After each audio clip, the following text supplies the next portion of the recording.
तिब्बत और नेपाल में 7.1 शिद्दत का जलजला, कई इमारतें गिर गई हैं, 53 अफराद हलाक हो गए, 62 जख्मी हैं। हलाकतों में इजाफे का खदशा जाहिर किया गया।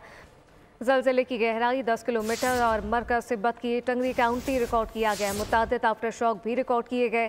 तिब्बत और नेपाल में 7.1 शिद्दत का जलजला, कई इमारतें गिर गई हैं, जबकि 53 अफराद हलाक हो चुके, 62 जख्मी हैं। हलाकतों में इजाफे का खदशा जाहिर किया जा रहा है, जबकि जलजले की गहराई 10 किलोमीटर और मरकज तिब्बत की टंगरी काउंटी है। मुतादिद आफ्टर शॉक भी रिकॉर्ड किए गए। तिब्बत और नेपाल में 7.1 शिद्दत का जलजला, कई इमारतें गिर गई हैं, 53 अफराद इस नतीजे में हलाक हो गए, जबकि 62 जख्मी हैं। हलाकतों में इजाफे का खदशा जाहिर किया जा रहा है और ये फुटेज देखी जा सकती है टेलीविजन स्क्रीन पर, जहां पे नेपाल और तिब्बत में 7.1 शिद्दत का जलजला, कई इमारतें गिर गई। सब्सक्राइब करें और बेल दबाएं ताकि कोई खबर रह न जाए।